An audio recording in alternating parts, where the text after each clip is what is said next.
అనకాపల్లి జిల్లా కోటవరట్ల హాస్టల్లో ముగ్గురు మృతి చెందిన ఘటనపై హోంమంత్రి అనిత స్పందించారు. ప్రభుత్వ అనుమతి లేకుండా దీన్ని కొనసాగిస్తున్నట్లు చెప్పారు. హాస్టల్పై కఠిన చర్యలు తీసుకుంటామని అన్నారు. కేజీహెచ్లో చికిత్స పొందుతున్న చిన్నారులను పరామర్శించిన అనంతరం ఆమె మీడియాతో మాట్లాడారు. బాధ అనిపించింది. ఎప్పుడైతే ఇన్ఫర్మేషన్ తెలిసిందో ఇమీడియట్గా లోకేష్ గారు, గౌరవ సీఎం గారు కూడా దీని మీద విచారణ జరిపించాలి. ఇమీడియట్గా కలెక్టర్ గారు వాళ్ళందరినీ కూడా అలర్ట్ చేయడం, ఇక్కడ వైజాగ్ కలెక్టర్ గారిని, అదేవిధంగా అక్కడ అనకాపల్లి కలెక్టర్ గారిని, అదేవిధంగా విశాఖపట్నం సూపరింటెండెంట్, అదేవిధంగా నర్సీపట్నం ఏరియా హాస్పిటల్లోని సూపరింటెండెంట్ గారు వాళ్ళందరితోనే కూడా మేము మాట్లాడడం జరిగింది.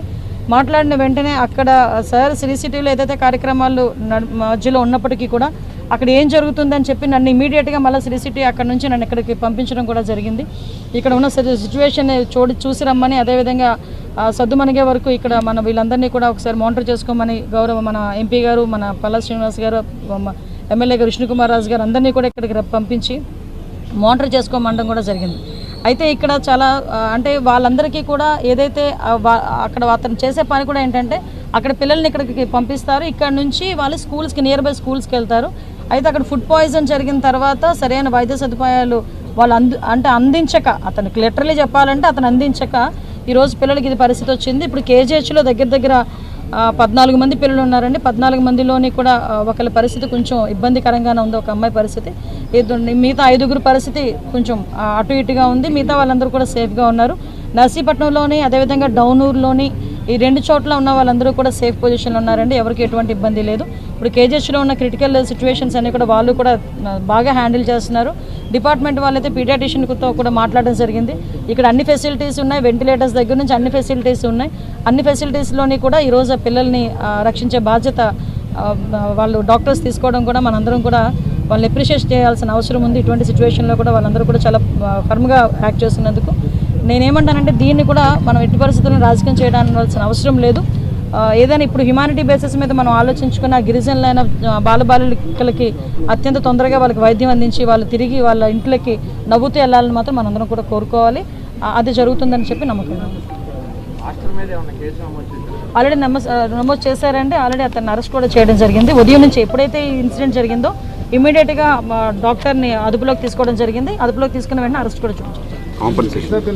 దీనికి విషయం ఏంటంటే కాంపెన్సేషన్ కూడా గౌరవ ముఖ్యమంత్రి గారు దాని మీద స్పెషల్ ఇన్వెస్టిగేషన్ కూడా చేయాలి అని చెప్పి ఆదేశాలు జారీ చేయడం జరిగింది.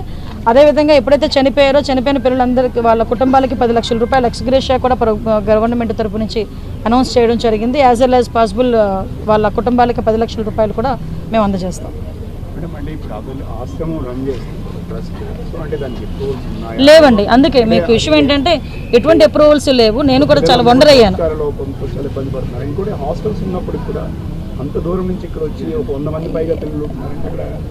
అసలు నేను కూడా చాలా ఆశ్చర్యపడాల్సిన విషయం ఏంటంటే అక్కడ ఒక హాస్టల్ నడుపుతున్నారు ఇలాగ ఒక ట్రైబ్ సంబంధించి అన్న విషయం కూడా చాలా మందికి తెలియదు.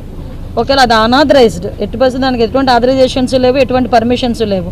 నేను ఇప్పుడు ఎందుకు అడిగాను, ఇప్పుడు పేరెంట్స్ని కూడా అడిగాను, ఎందుకు మీరు పంపిస్తున్నారంటే అయ్యగారు చూసుకుంటామన్నారని మేము పంపిస్తున్నామండి అంటే వాళ్ళ ఇన్నోసెన్సీని కొంతమంది గ్రాప్ చేసుకొని ఈ రకంగా ఆర్గనైజేషన్స్ పేరుతో కొంత మేరకు మిస్యూజ్ చేసుకోవటం అంతే, అంతకుమించి ఇంకేం. ఈ ఫండింగ్స్ గురించి వాటి గురించి వాళ్ళు ఇబ్బంది పెట్టడం.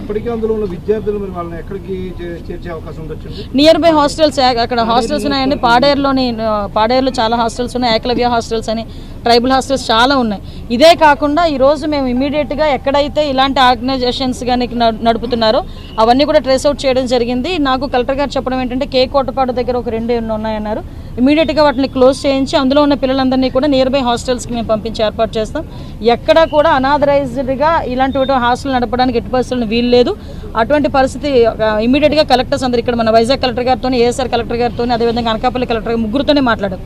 ముగ్గురికి కూడా ఇన్స్ట్రక్షన్స్ ఇవ్వడం జరిగింది. ఇలాంటి హాస్టల్స్ ఎవరైనా ఐడెంటిఫై చేస్తే కనుక ఇమీడియట్గా క్లోజ్ చేయండి. ఆ పిల్లలకి ఎక్కడ ఇబ్బంది లేకుండా నియర్ బై హాస్టల్స్కి జాయిన్ చేయండి అని కూడా మేము ఆర్డర్స్ ఇచ్చాము. యాక్చువల్గా ఫుడ్ బయట నుంచి వచ్చిందండి. అక్కడ హాస్టల్ నేను ఎస్పెషల్ అది ఆ కాన్షియన్సీ నాదే కదా, అక్కడ హాస్టల్లోనంట బయట నుంచి వచ్చిన ఫుడ్కి ఎక్కువ ప్రిఫరెన్స్ ఇస్తారండి. ఇప్పుడు ఎవరైనా చనిపోయినా జ్ఞాపకార్థం ఇచ్చిన ఫుడ్ కానీ, లేకపోతే ఏదో బర్త్డేస్కి ఇచ్చిన ఫుడ్ కానీ, అలాంటి విషయాల్లో అంటే యాక్చువల్గా ఆర్గనైజ్డ్గా ఉండి మనకి అన్ని అప్రూవల్స్ ఉన్నకోండి వాళ్ళు ఫుడ్ బయట నుంచి వాళ్ళు అలౌ చేయరు. మనం అమౌంట్ ఇస్తాము, వాళ్ళు ఫుడ్ వాళ్ళు ప్రిపేర్ చేసుకుంటారు.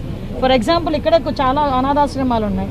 ఎవరైనా పుట్టినరోజులకి వాటికి మేము ఫుడ్ పంపిస్తామన్నా వాళ్ళు ఒప్పుకోరు.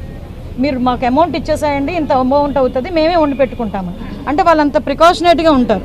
సో అటువంటిది కాకుండా ఎక్కడో ఏదో జరిగినాయి, ఆ ఫంక్షన్స్ జరిగిన దగ్గర మిగిలిపోయినాయి ఇలాంటివి తీసుకురావటం వల్ల పిల్లలు నిజంగా చాలా చిన్న పిల్లలు చాలా ఇబ్బందిగా అనిపించింది. వాళ్ళ పొజిషన్స్లో చూడటం. 3 సంవత్సరాల పిల్ల కూడా ఉంది అందులోని. నిజంగా దేవుడి దయవల్ల వాళ్ళందరూ కూడా వాళ్ళ ఇళ్ళకి నవ్వుతూ వెళ్ళాలని మాత్రం మనస్ఫూర్తిగా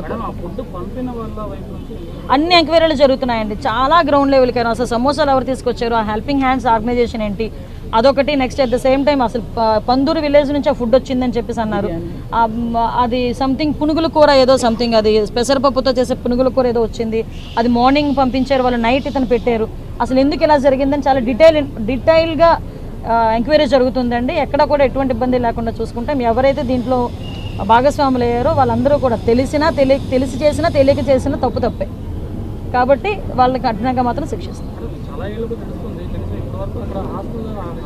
అది నిజంగా అది విషయం ఏంటంటే రెవెన్యూ డిపార్ట్మెంట్ వాళ్ళు కానీ ఎవరు కూడా ఐడెంటిఫై చేసుకోకపోవడం అనేది. అందుకే ఇమీడియట్గా దీని మీద ఏదో అంటారు కదా, ఏదో మనకి జరిగిన తర్వాత తెలుసుకోవడం అన్నది అన్ఫార్చునేట్. బట్ ఎక్కడైనా ఇలాంటి హాస్టల్స్ ఏదైనా ఉంటే కనుక ఇమీడియట్గా వాటిని మేము క్లోజ్ చేయించి, వాళ్ళు అనాథరైజ్గా నడుపుతున్న ప్రతి హాస్టల్ని కూడా క్లోజ్ చేయించి ఇమీడియట్గా నియర్ బై హాస్టల్స్కి, నియర్ బై స్కూల్స్కి